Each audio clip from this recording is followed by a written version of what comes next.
한국은 상상 이상의 나라입니다. 한국에서 취재를 하고 있는 미국의 CNN 특파원이 한국의 모습을 보고 경악하고 있습니다. 이 모습은 다른 나라들이 모두 배워야 할 가치 있는 역사적 자료로 쓰여야 한다고 하는데요. 도대체 한국의 어떠한 면이 이들을 경악하게 했을까요? 바로 지금 사연을 들어보겠습니다. 오늘의 사연 시작합니다. 안녕하세요. 저는 CNN 국제부 특파원으로 활동하고 있는 에밀리 카터입니다. 저는 오늘 여러분께 최근 한국에서 경험한 놀라운 이야기를 들려드리고자 합니다. 저는 주로 국제적인 분쟁과 사회적 갈등을 취재하는 기자로 세계 곳곳에서 진실을 알리는 일을 하고 있습니다. 여성이자 특파원으로서 위험을 감수하며 전쟁과 갈등의 현장을 누비는 것이 결코 쉬운 일은 아니지만 그것이 제 삶의 소명이자 사명이라고 믿고 있습니다. 저는 어린 시절부터 여성의 목소리가 자주 묻히는 세상에서 자랐습니다. 당시의 사회적 편견과 제약들은 저를 분노와 동시에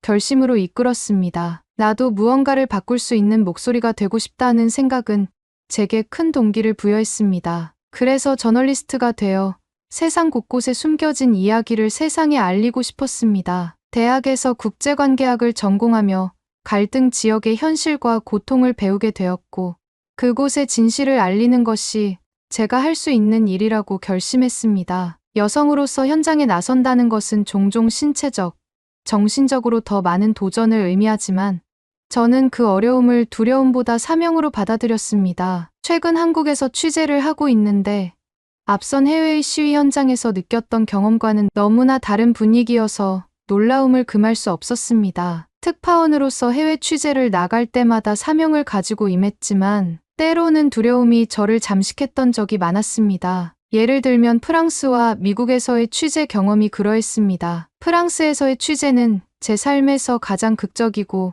위험한 경험 중 하나였습니다. 2023년 6월 27일 파리 외곽 낭테르에서 17세 청소년 나엘이 경찰의 교통 단속 중 총격으로 사망한 사건은 프랑스 전역을 분노의 도가니로 몰아넣었습니다. 나엘은 무면허로 차량을 운전하던 중 경찰의 정지 명령을 따르지 않았고 이 과정에서 경찰의 총격이 가해져 현장에서 목숨을 잃었습니다. 이 사건은 프랑스 전역에서 항의의 불길을 지폈습니다. 초기에는 낭테르 지역에서 소규모로 시작된 집회가 곧 파리, 리옹, 마르세유 등 주요 도시로 확산되었습니다. 그러나 시위는 점차 폭동으로 변질되었고 거리는 차량 방화와 상점 약탈로 아수라장이 되었습니다. 시위대와 경찰은 거리를 장악하기 위해 끊임없이 충돌했으며 경찰은 최루탄과 물대포로 대응했습니다. 취재를 하던 저는 돌팔매와 폭발음 속에서 생명의 위협을 느끼는 순간이 많았습니다. 실제로도 취재팀이 파편에 맞아 응급차를 타고 병원으로 실려가는 모습도 봤기에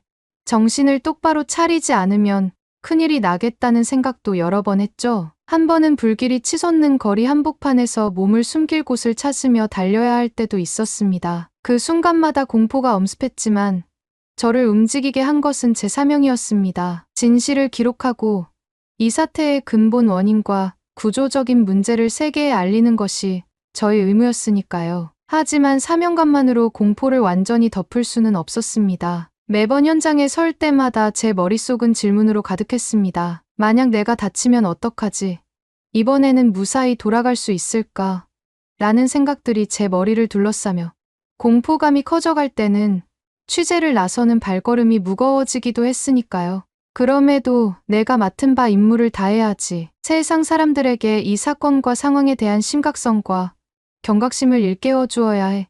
라는 생각으로 사명감을 다시 붙잡고 동시에 제가 여기 있는 이유를 더 확고히 하는 계기로 여기며 전장에 나가는 군인처럼 마음을 굳게 잡고 현장으로 나가기 일쑤였습니다. 프랑스에서의 취재 동안 공포는 제 그림자처럼 따라다녔습니다. 멀리서 매번 폭발음이 울릴 때마다 심장이 철렁했고 시위를 하는 군중들 속에서 밀려 넘어질 때마다 생존을 위해 몸부림쳤습니다. 하지만 그 순간에도 시민들의 절박한 외침이 제 귀에 생생히 들려왔습니다. 그들은 단순히 분노를 표출하는 것이 아니라 오래된 부조리와 억압에 저항하고 있었습니다. 이 외침을 세계에 알리는 것이 저희 사명이라는 사실이 제 두려움을 뛰어넘게 했습니다. 취재팀의 안위를 위해 본사에서 거리를 두고 취재하라는 지시를 받고 이선으로 빠져서 취재를 했지만 직접 일선으로 뛰어들지 않으면 그들의 생생한 목소리를 담을 수 없어 아쉬움이 컸습니다. 그리고 속으로는 앞으로 이런 일들이 일어나지 않길 바라는 마음이 들었어요. 모두가 다치고 피해를 입는 갈등의 대립은 민주주의 이념에서 옳지 않다고 생각했기 때문입니다. 하지만 이런 바램은 그리 오래가지 않았습니다. 바로 저희 모국인 미국에서 폭력 시위가 발생했기 때문이었죠. 미국에서는 2024년 4월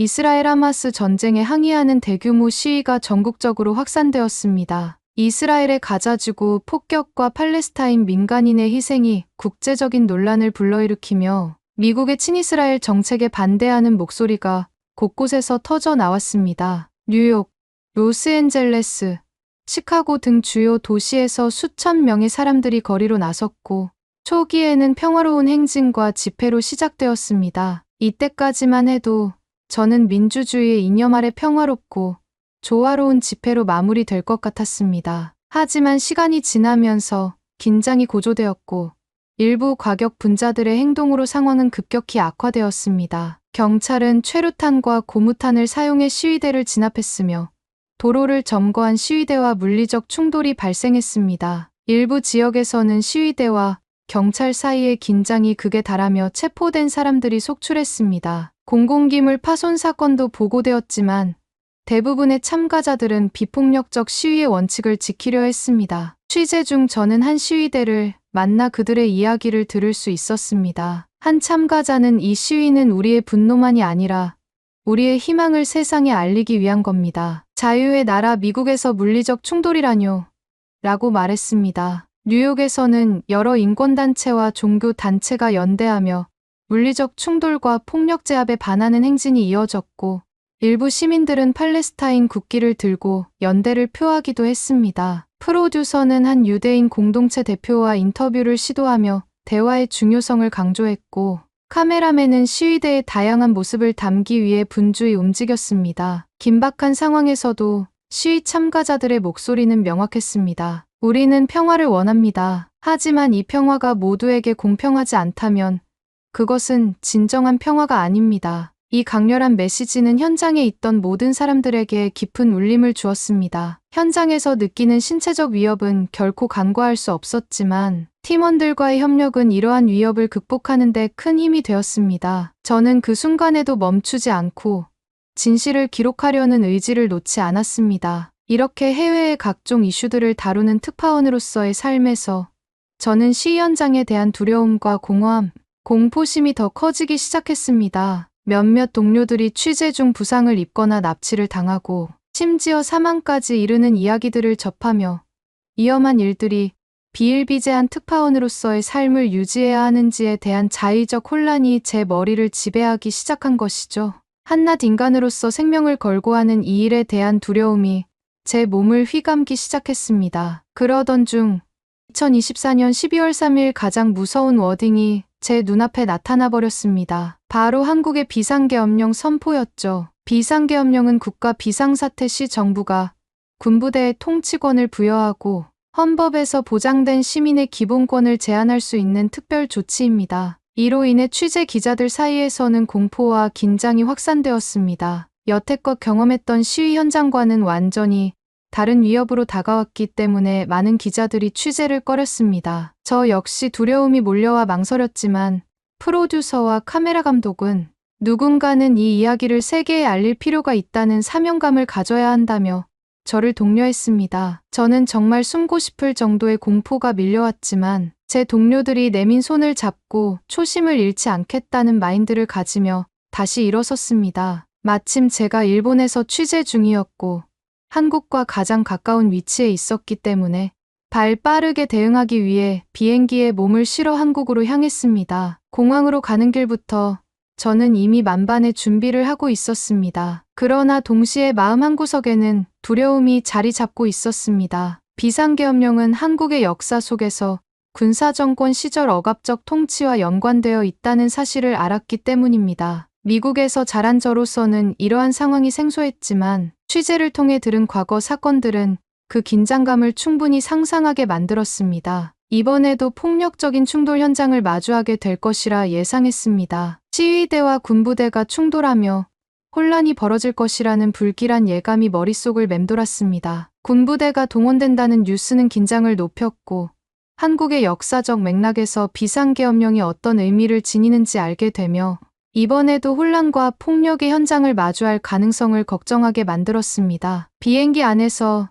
내내 복잡한 감정이 교차했습니다. 두려움과 기대, 그리고 이 이야기를 세상에 전해야 한다는 무거운 책임감이 제 가슴을 조였습니다. 한국에 도착해서 휴대폰을 확인해 보니 비상계엄령이 한국의 국회의원들의 투표로 해제되었다는 사실을 확인했습니다. 그 순간 가슴 깊이 안도의 한숨이 나왔습니다. 다행이다 라는 생각이 들면서도 사태가 이렇게 빠르게 전개된 것에 대한 놀라움이 뒤따랐습니다. 하지만 비상계엄령을 내린 대통령에 대한 탄핵을 추진하자는 시위가 발생했다는 이야기를 접하고 우리 팀은 국회로 향했습니다. 국회 앞은 긴장감과 기대가 뒤섞인 독특한 분위기였습니다. 많은 시민들이 국회 건물 앞에 모여 대통령 탄핵을 촉구하며 구호를 외치고 있었습니다. 시위대는 다양한 피켓과 깃발을 들고 있었고 질서를 유지하며 평화적으로 자신들의 의견을 표현하고 있었습니다. 그 순간 제 눈에 상상할 수 없는 일이 벌어졌습니다. 한국의 시민들은 집회가 시작되기 전부터 집회가 가능한 구역에서만 집회를 하고 평화적 목소리만 높였고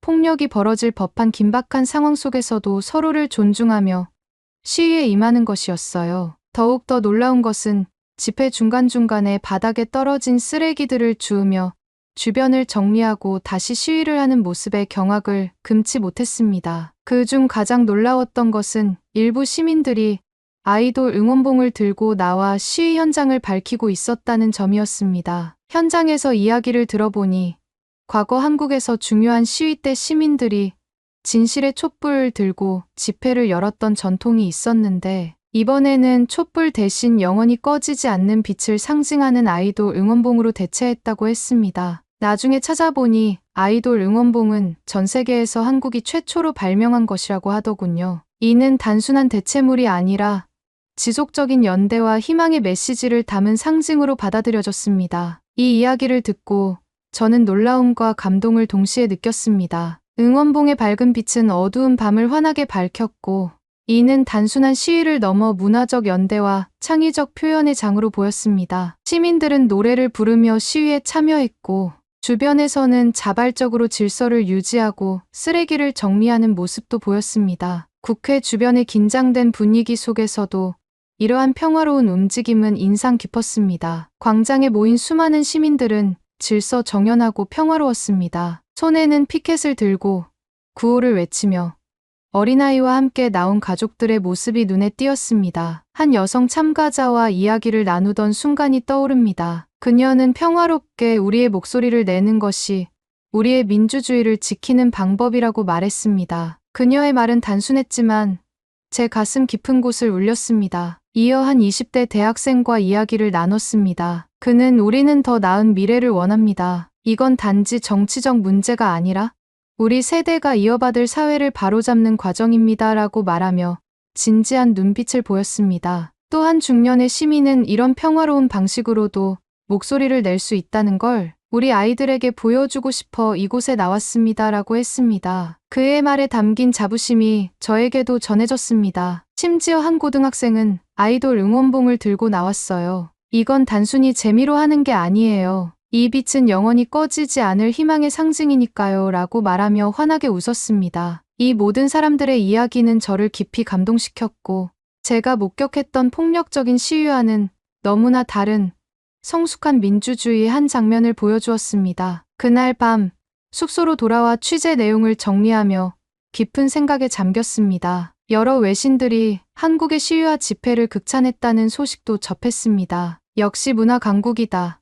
자칫 폭력으로 변질될 수 있는 숨막히는 상황 속에서도 한국의 음악으로 즐거움으로 승화시켰다. 한국은 해악의 민족인 것 같다는 평가들은 저에게 한국의 시위 문화가 가진 독창성과 강렬함을 다시금 일깨워 주었습니다. 이러한 극찬은 한국이 단순히 시위를 넘어 문화적 연대와 창의적 표현의 장을 만들어냈다는 것을 세계가 인정하고 있다는 증거였습니다. 한국은 과거의 아픔을 딛고 민주주의를 성숙하게 발전시키고 있었으며 그 과정에서 평화와 대화를 통해 변화를 이루고 있었습니다. 여성으로서 또 특파원으로서 이러한 순간을 기록할 수 있다는 것은 저에게 깊은 의미를 남겼습니다. 이번 한국 취재는 저에게 단순한 뉴스 보도를 넘어 새로운 깨달음을 안겨주었습니다. 폭력과 분노가 아닌 평화와 대화가 변화의 원동력이 될 수 있다는 것을, 그리고 민주주의는 시민들의 성숙한 의식에서 비롯된다는 것을 배웠습니다. 아직도 한국에서는 시위가 계속되고 있지만 이곳의 시민들은 이를 질서 정연하고 평화롭게 이어가고 있습니다. 이전에 경험했던 나라들의 혼란과 대비되는 한국의 시위와 집회가 무사히 마무리될 때까지 특파원으로서 이 이야기를 끝까지 기록하고 세계에 전하겠다는 각오로 임할 것입니다. 그리고 전 세계 모든 사람들이 이처럼 평화적인 방법으로 시위와 집회를 통해 목소리를 내며 갈등을 대화로 풀어나가는 세상을 만들어 가길 진심으로 바랍니다. 오늘의 사연은 여기까지입니다. 최근 비상계엄령 선포 이후 모든 국민들의 촉각이 곤두서 있죠. 저도 뉴스를 계속 보며 심각한 나라의 정세에 고민이 많은데요. 외국의 한 일간지에서는 한국의 비상계엄령 사태에 대해 젊은 세대들이 가장 큰 충격을 받았다고 합니다. 역사에서만 보던 사태를 직접 경험하고 있는 것인데요. 이로 인해 한국 문화를 즐기는 젊은 세대들에게 한국이라는 이미지가 우러러보는 화려한 모습에서 껍데기만 화려하고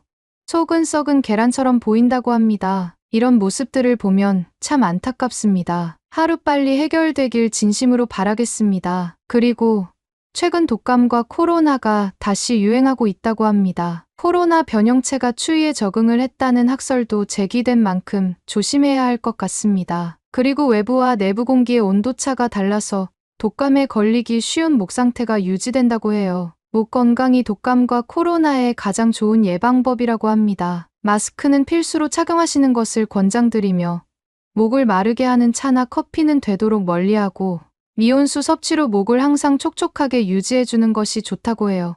여러분이 아프지 않고 항상 건강하길 진심으로 바랍니다. 그리고 오늘의 이야기가 마음에 드셨다면 구독, 좋아요 부탁드리겠습니다. 다음엔 더 좋은 사연으로 여러분을 찾아뵙겠습니다. 시청해주셔서 감사합니다. 한국의 온돌은 중국에서 유래된 것이라고요. 여기 한 중국인이 소리를 치고 있습니다. 한국이 자신의 나라의 모든 전통과 문화들을 빼앗아 간다고 말하며 분노가 치솟고 있는데요. 하지만 그 옆에 있던 한국인 남성은 고개를 끄덕이고 있습니다. 도대체 무슨 일이 일어나고 있는 것일까요? 바로 지금 사연을 들어보겠습니다. 오늘의 사연 시작합니다. 안녕하세요. 저는 노르웨이 트롬스에 사는 크리스틴입니다. 제 가족은 저를 포함해 아빠, 엄마, 그리고 남동생까지 4명으로 이루어져 있습니다. 아빠는 예전에 건축회사에서 일하셨지만 지금은 숙박업을 하고 계십니다. 우리 가족은 아빠의 숙박업 덕분에 노르웨이의 많은 여행객들과 교류하며 살아가고 있어요. 저는 원래 인테리어나 건축에는 큰 관심이 없었지만 몇 년 전 한국으로 떠난 여행이 제 인생을 바꿔놓았습니다. 노르웨이에서 자란 저는 추운 겨울에 익숙했기 때문에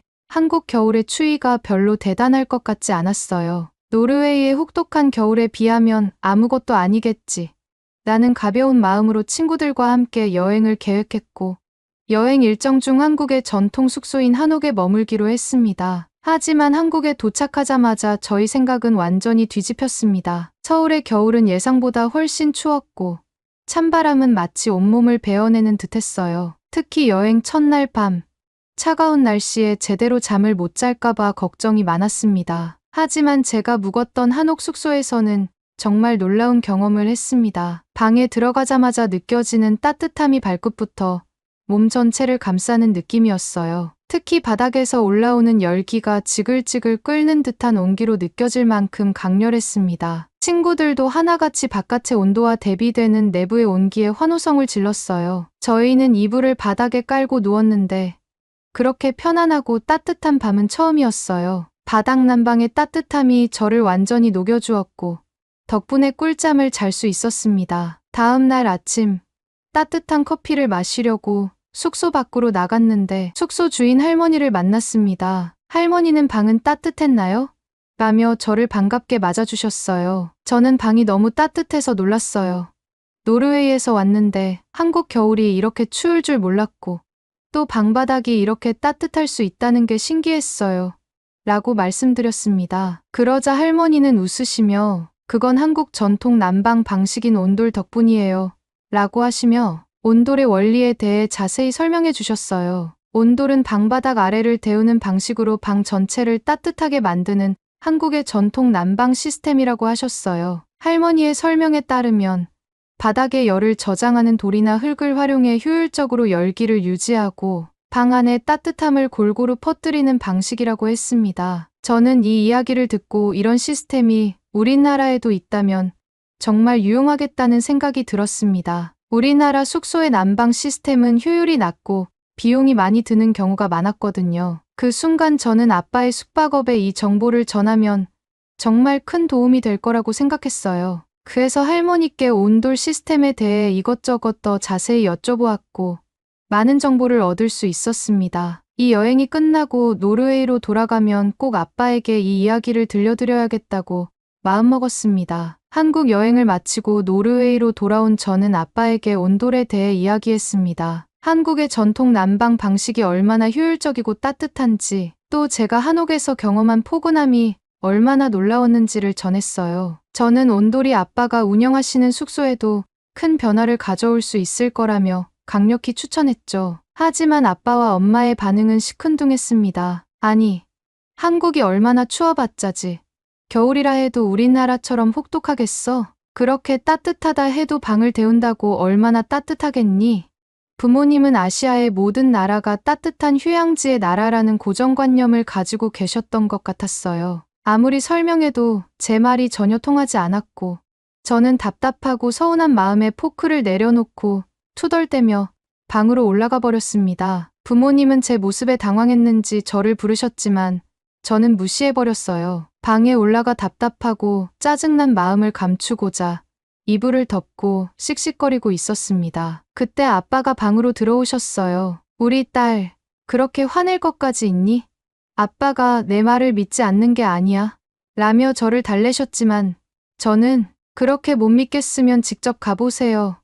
라고 말하며 이불을 뒤집어 썼습니다. 아빠는 제가 더 할 말이 남은 듯 했지만 이내 포기하시고 나가며 제 방문을 닫아주셨습니다. 다음 날 아침, 저는 어제 감정적으로 심술을 부린 것이 부모님께 죄송해서 아무 말 없이 자리에 앉아 식사를 시작했어요. 아빠는 제 분위기를 눈치껏 살피시더니 엄마와 눈빛을 교환하셨죠. 그리고 식사 자리에서 엄마와 함께 한국으로 여행을 가보겠다고 선언하셨습니다. 우리 딸 크리스틴이 이렇게까지 자신의 주장을 어필하는데 부모님도 한번 느껴보고 와야 하지 않겠어.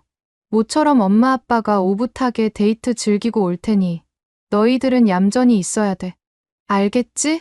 저는 그 말을 듣고 기분이 풀렸고 아빠와 엄마가 한국의 온돌뿐만 아니라 한국의 아름다운 문화와 풍경도 즐기고 오셨으면 하는 마음에 여행 일정을 도와드리기로 했습니다. 제가 직접 묵었던 한옥 숙소를 비롯해 한국 전통 가옥과 온돌을 경험할 수 있는 숙소를 중심으로 예약해 드렸고 한국에서 꼭 가봐야 할 명소와 맛집 정보도 알려드렸습니다. 부모님은 그렇게 한국으로 떠나셨고 저와 남동생은 잠시 할머니 댁에서 지내기로 했습니다. 며칠 후 한국 여행을 마치고 돌아온 부모님은 완전히 다른 사람이 되어 계셨습니다. 집에 도착하자마자 저를 찾으시더니 크리스틴, 내가 말한 온돌 난방 정말 대단하더라. 방바닥이 이렇게 따뜻한 줄은 상상도 못했어 라고 말씀하셨어요. 아빠는 한국에서 온돌을 직접 경험해보고 나니 제가 했던 말이 전혀 과장이 아니었음을 깨달으셨고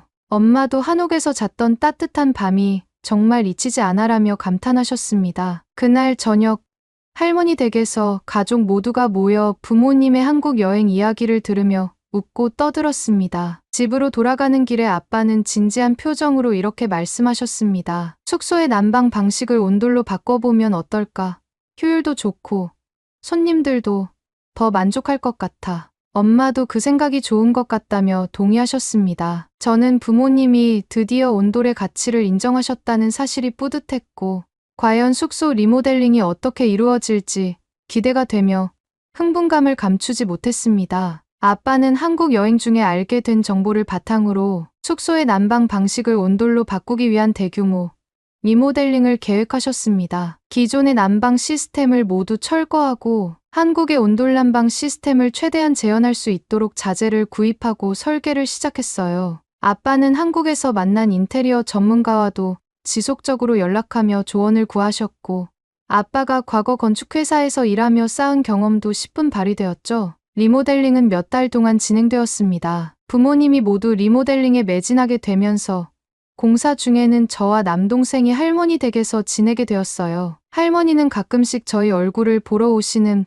부모님을 볼 때마다 걱정 어린 눈빛을 보냈지만 아무 말도 하지 않으셨습니다. 부모님은 숙소 공사 현장을 지키며 하루하루를 바쁘게 보내셨어요. 아빠는 공사 과정에서 늘 저에게 의견을 물어보셨습니다. 내가 직접 온도를 경험해봤으니 이런 부분은 어떻게 하면 좋을까라고요. 저도 한국에서 느꼈던 것을 바탕으로 도움을 드릴 수 있어 정말 기뻤고, 가족 모두가 하나가 되어 매진하는 모습에 묘한 기분마저 들었습니다. 몇 달간의 공사 끝에 숙소는 완전히 새로운 모습으로 변신했습니다. 저희 가족은 새로 바뀐 숙소를 직접 체험해보기로 했습니다. 겉보기에는 여전히 노르웨이식 인테리어를 유지하고 있었지만 방 안에 들어가면 온돌난방 시스템의 따뜻함이 고스란히 느껴졌어요. 각 방에 자주 드나들면서 며칠 동안 방의 편의성에 대해 체크를 했습니다. 그리고 저희 가족은 할머니를 초대해서 바뀐 방을 구경하게 해드렸어요. 처음에는 신발을 벗고 방에 들어가야 한다는 말에 낯설어 하시던 할머니는 바닥에 발을 디디는 순간 크게 놀라셨어요. 얘야, 바닥이 이렇게 따뜻하다니. 정말 포근하고 좋구나. 그 말을 들으신 아빠는 저를 바라보며 미소를 지으셨고, 저도 그 순간 부모님과 함께했던 노력들이 결실을 맺은 것 같아 정말 뿌듯했습니다. 그 이후 저희 숙소는 많은 여행객들에게 큰 사랑을 받게 되었습니다. 손님들은 처음엔 신발을 벗고 들어가는 게 어색했는데 바닥이 이렇게 따뜻한 숙소는 처음이에요. 정말 편안했어요. 깔끔하고 따뜻한 공기가 오랫동안 지속되어 있어서 여행으로 꽁꽁 언 추위를 한 방에 녹일 수 있어서 너무 편했어요. 라며 후기를 남겼고, 매출도 눈에 띄게 증가했습니다. 부모님은 온돌난방 도입이 우리 숙소의 최고의 선택이었다고 확신하셨고, 저는 이런 성공이 너무 자랑스러웠습니다. 부모님의 숙소 리모델링이 성공적으로 끝나고 온돌난방 시스템이 여행객들에게 큰 사랑을 받으면서 저도 많은 것을 배우고 느낄 수 있었습니다. 한국에서의 경험이 단순히 여행에서 끝난 것이 아니라 우리 가족의 삶과 사업에 큰 변화를 가져왔기 때문이었죠. 이 모든 경험은 제 인생에도 커다란 영향을 미쳤습니다. 그동안 별다른 꿈이 없었던 제가 비로소 진로를 진지하게 고민하게 되었기 때문이었죠. 저는 아빠의 숙소 리모델링 과정에 참여하면서 인테리어와 건축에 흥미를 느꼈습니다. 온돌난방 시스템이 단순히 따뜻함을 제공하는 것을 넘어 사람들이 느끼는 안락함과 만족도에 얼마나 큰 영향을 미치는지 직접 경험했기 때문이에요. 그 후 저는 대학 전공을 인테리어 디자인으로 과감하게 바꾸기로 결심했습니다. 부모님은 제가 가업을 도울 수 있는 방향으로 진로를 결정한 것을 기뻐하시며 적극적으로 지원해 주셨습니다. 대학에서 인테리어 디자인을 공부하는 동안 저는 단순히 실내를 아름답게 꾸미는 것에 그치지 않고 공간의 기능성과 효율성을 극대화하는 방법에 집중했습니다. 특히 난방 시스템이나 에너지 효율성을 고려한 디자인에 관심이 많았어요. 한국의 온돌난방처럼 실용적이면서도 따뜻함과 안락함을 줄 수 있는 시스템을 설계하고 각 지역과 자연에 맞는 조화로운 인테리어 디자인을 하는 것이 저희 목표가 되었습니다. 졸업 후 저는 노르웨이의 한 인테리어 회사에 취직해 실무 경험을 쌓기 시작했습니다. 다양한 프로젝트에 참여하며 고객의 니즈를 파악하고 실내 공간을 어떻게 활용할지 고민하는 과정은 매우 흥미로웠습니다. 동시에 저는 아빠의 숙소에서 배웠던 경험을 살려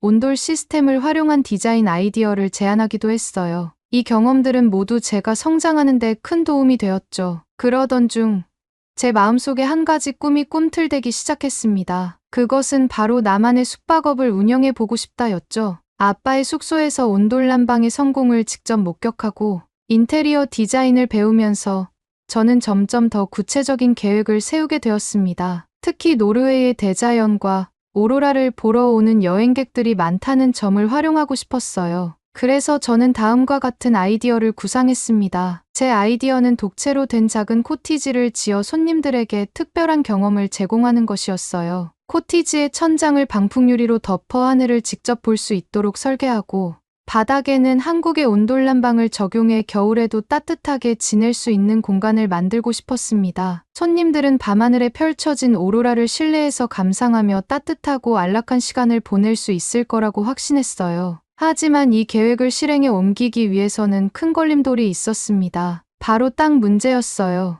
노르웨이의 높은 물가와 부동산 가격 때문에 적당한 위치를 찾기가 쉽지 않았습니다. 저는 부모님께 이 아이디어를 말씀드렸고 부모님도 제 계획이 참신하다고 생각하셨지만 땅 문제는 해결하기 어렵다고 말씀하셨어요. 이때 저는 잠시 꿈을 접어야 하나 하는 고민에 빠졌습니다. 그러던 어느 날 할머니께서 제게 연락을 주셨습니다. 아빠에게 들었는지 제게 땅이 필요하냐고 물으셨죠. 할아버지가 생전에 소유하셨던 농장이 있는데 몇 년 전까지 다른 농부가 임대해서 사용하다가 지금은 방치된 상태라고 하셨어요. 거기에서 한번 해보는 건 어떠니? 라는 할머니의 말씀에 저는 깜짝 놀랐습니다. 저는 흔쾌히 수락하였고 할머니에게 감사하다는 말을 드렸습니다. 날을 잡고 저는 아빠와 함께 농장을 보러 갔습니다. 처음 본 농장의 인상은 관리가 되지 않아 상태는 엉망이었지만 넓은 초원과 주변의 아름다운 경치를 보고는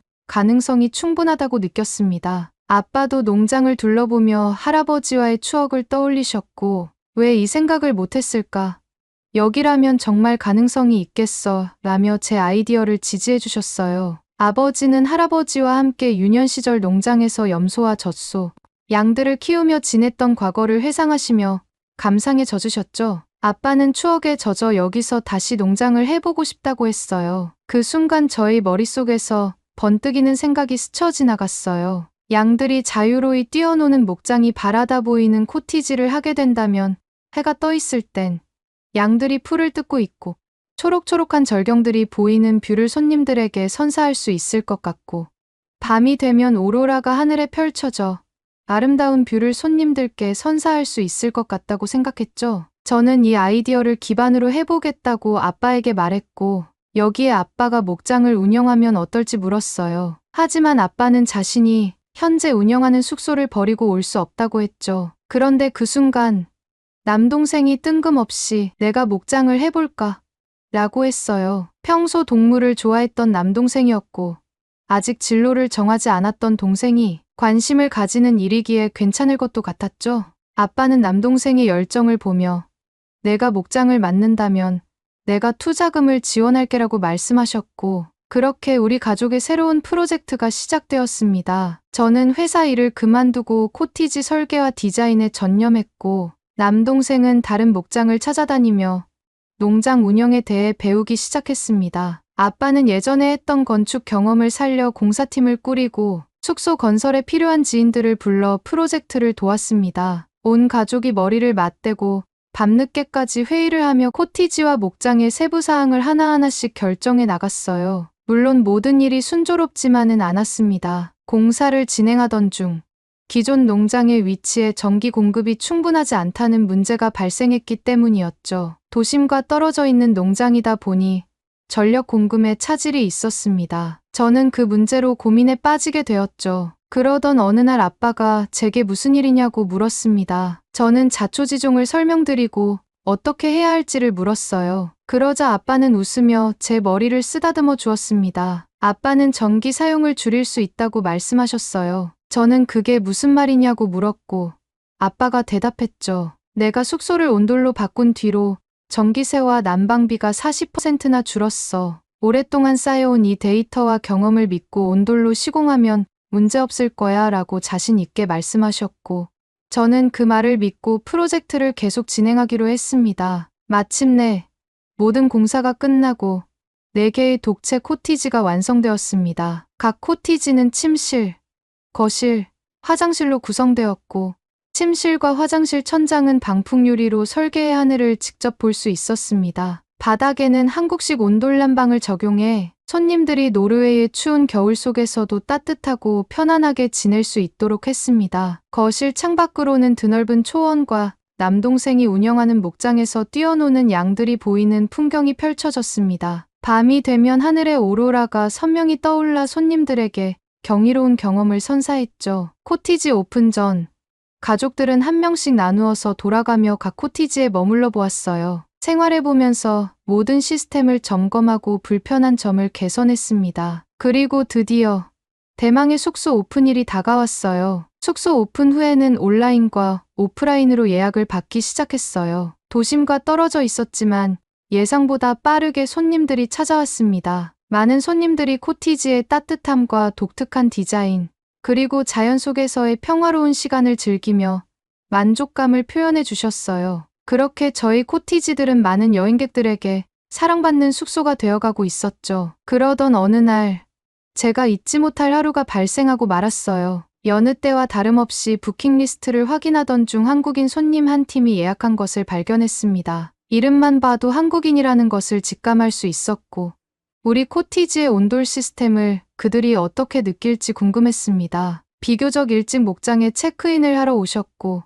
저는 친절히 코티지를 안내하며 온돌 난방에 대해 설명드렸습니다. 한국인 손님들은 온돌 시스템에 놀라며 덕분에 따뜻하게 지낼 수 있을 것 같다며 고맙다는 인사를 하셨어요. 픽업 트럭을 이용해서 한국인 손님을 코티지로 안내드리고 난 후 예전과 달리 한국인 손님들의 반응을 기다렸습니다. 한국인 손님들이 짐을 풀고 나오자마자 제게 엄지를 치켜 올려주며 최고라고 칭찬해줬어요. 따뜻한 바닥이 한국의 향수를 그리게 한다고 했죠. 저는 뿌듯한 마음을 가지고 목장으로 돌아왔습니다. 같은 날 저녁 또 다른 아시아계 손님 한 팀이 체크인하셨습니다. 저는 이분들도 친절히 맞이하고 안내를 드렸습니다. 그렇게 평화롭게 흘러가던 늦은 밤, 코티지 방향에서 갑작스러운 폭죽 소리가 들려왔습니다. 깜짝 놀란 저는 무슨 일인지 확인하려고 창밖을 봤고 코티지에서 불꽃놀이를 하는 장면을 목격했습니다. 저는 재빨리 픽업 트럭을 타고 코티지로 올라갔습니다. 폭죽 소리가 들린 곳은 아시아계 손님들이 머물던 코티지였습니다. 그들은 밖에서 불꽃놀이를 하고 있었고 저는 손님들에게 양들이 자는 시간이라 소음에 민감할 수 있으니 양해를 부탁드린다고 말씀드렸습니다. 손님들은 제 말을 듣고 알겠다고 하며 방으로 들어가셨지만 저는 내려오는 길에도 기분이 썩 좋지는 않았습니다. 다음 날 아침 체크아웃을 돕기 위해 코티지로 다시 올라갔습니다. 전날 불꽃놀이를 했던 아시아계 손님들이 저를 보더니 어제는 미안했다고 사과하셨습니다. 저는 괜찮다고 말씀드리고 어젯밤은 편안하게 지내셨나요? 고 물었죠. 그러자 손님들은 온돌 난방 덕분에 따뜻하게 보낼 수 있었다며 감사 인사를 하셨습니다. 그런데 대화 중 그분들이 온돌은 원래 우리의 난방 방식인데 여기서 보니 반갑다고 말씀하셨어요. 저는 그 말에 놀라 혹시 한국인이신가요? 고 여쭤봤습니다. 그분들은 표정이 굳어지며 아니요. 우리는 중국인입니다라고 대답하셨습니다. 저는 당황스러웠습니다. 온돌은 한국의 전통 난방 방식으로 알고 있었는데 중국인 손님들이 자신들의 것이라고 주장하니 혼란스러웠어요. 그 순간 옆 코티지에 머물고 있던 한국인 손님들이 머그잔을 들고 나와 인사를 건넸습니다. 저는 자연스럽게 한국인 손님들에게 물었습니다. 혹시 온돌 난방이 중국의 것인가요?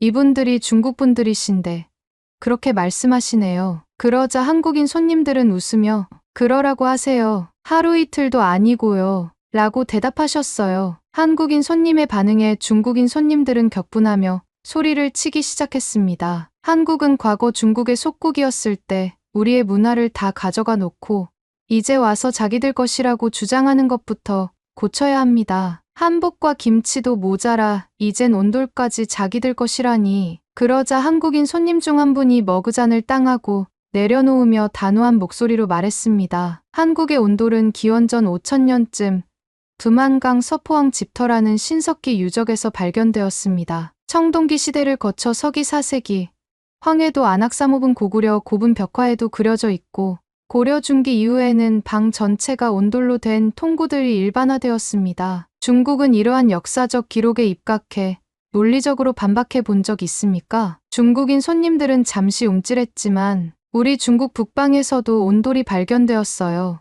당신들이 그것을 가져간 게 아닙니까? 그리고 당신이 말한 내용들이 다 진실인가요? 어떤 역사적 근거가 있죠? 라고 소리를 질렀습니다. 그러자 한국인 손님은 미소를 지으며 말했습니다. 저는 역사학자입니다. 동북공정 관련 논문을 쓰면서 확인한 자료를 바탕으로 말씀드리는 겁니다. 고유의 문화를 훔치고 싶다면 훔쳐보세요. 하지만 역사는 거짓을 말하지 않습니다. 중국인 손님들은 그 말을 듣고 분노하며 방으로 들어가 버렸습니다. 저는 이 분위기 속에서 어떻게 해야 할지 몰랐습니다. 그러자 한국인 손님이 다가와 저에게 말을 건넸습니다. 사장님 덕분에 어젯밤 너무 포근했습니다. 바닥이 너무 따뜻해서 침구를 바닥에 두고 잤습니다. 여행의 피로가 다 풀리는 기분이 드네요. 감사합니다. 주인공은 이 말을 듣는 순간 확신이 생겼습니다. 온돌은 한국의 것이 확실하다는 것을요. 왜냐하면 한국의 온돌 문화에 익숙한 한국인들이기에 온도를 제대로 느끼는 방법을 알고 있는 것이었어요. 제가 한국 여행을 할 때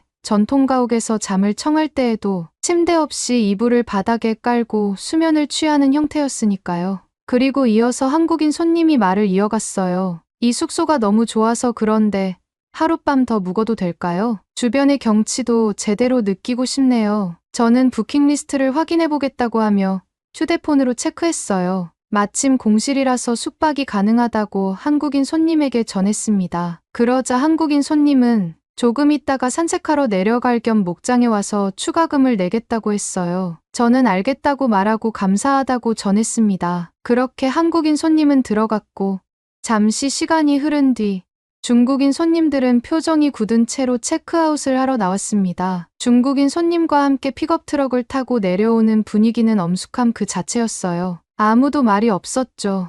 목장에 도착해서 중국인 손님들을 보내고 난 후 저는 숨막히던 분위기가 풀린 듯 깊은 한숨을 내쉬었습니다. 그리고 몇 시간 뒤 한국인 손님이 내려와 추가금을 결제했어요. 그리고 양들을 볼 수 있냐고 해서 저는 남동생이 일하고 있는 목장으로 안내드렸습니다. 양들에게 먹이를 주는 체험도 하며 한국인 손님들은 저희 남매의 목장을 즐기셨어요. 그리고 산책을 하고 오겠다고 말하시고 나가셨죠. 해가 뉘엿뉘엿 질 때쯤 한국인 손님들이 돌아오는 모습이 보였습니다. 저는 한국의 역사학자라는 말에 온돌에 대해 더 궁금한 것이 있어서 물어볼 겸 식사를 함께 하는 게 어떻냐고 제안했어요. 한국인 손님들은 흔쾌히 함께 하겠다고 했고 준비는 저와 동생이 할 테니 잠시 쉬고 있으라고 했죠. 한국인 손님들을 위해 만찬을 준비한 후 저녁을 먹으며 얘기를 나누었어요. 평소 궁금했던 한국의 온돌 시스템에 대해 물어보고 지금 자신들의 코티지에 설비된 온돌이 어떤지에 대한 리뷰도 들었습니다. 한국인 손님들은 말했어요. 수천 킬로나 떨어진 노르웨이에서 한국의 내 집 같은 포근함을 느끼게 해준 코티지의 난방 시스템이 정말 경이로웠고 한국인으로서 너무 뿌듯합니다. 정말 감사합니다. 그렇게 화기애애한 식사가 마무리되고 손님들을 코티지에 모셔드리기 위해 나온 순간 경이로운 순간이 연출되었어요. 하늘의 오로라가 아주 선명하게 커튼을 치고 있기 때문이었죠. 아른거리는 오로라의 광경을 보며 모두가 말없이 하늘만 바라봤어요. 그러던 중 한국인 손님이 말했어요. 한국의 온돌 난방도 접한 것도 경이로운데 이 오로라는 정말 경이로움 그 자체네요. 행복합니다. 그 순간 저는 오로라를 바라보며 생각에 잠겼어요. 한국에서 경험한 온돌 시스템이 이렇게 나의 인생에 깊게 들어와서 우리를 행복하게 해주는 계기가 되었다는 것에 감사함을 느꼈습니다. 그리고 앞으로도 많은 사람들에게 온돌의 따뜻함과 노르웨이의 경이로움을 함께 선사하고 싶다는 마음을 다졌습니다. 제가 한국에서 배운 온돌은 단순한 난방 시스템이 아니라 제 삶과 가족, 그리고 우리의 숙소까지 바꿔놓은 귀중한 경이로운 순간을 느꼈습니다. 앞으로도 많은 사람들이 저희 숙소에서 따뜻함과 경이로운 순간을 느낄 수 있기를 바랍니다. 오늘의 사연은 여기까지입니다. 최근 독감과 코로나가 다시 유행하고 있다고 합니다. 코로나 변형체가 추위에 적응을 했다는 학설도 제기된 만큼 조심해야 할 것 같습니다. 그리고 외부와 내부 공기의 온도차가 달라서 독감에 걸리기 쉬운 목 상태가 유지된다고 해요. 저도 최근에 몸이 아파 병원에 다녀왔는데요. 목 건강이 독감과 코로나의 가장 좋은 예방법이라고 합니다. 마스크는 필수로 착용하시는 것을 권장드리며 목을 마르게 하는 차나 커피는 되도록 멀리하고 미온수 섭취로 목을 항상 촉촉하게 유지해주는 것이 좋다고 해요. 여러분이 아프지 않고 항상 건강하길 진심으로 바랍니다. 그리고 오늘의 이야기가 마음에 드셨다면 구독, 좋아요 부탁드리겠습니다. 다음엔 더 좋은 사연으로 여러분을 찾아뵙겠습니다. 시청해 주셔서 감사합니다.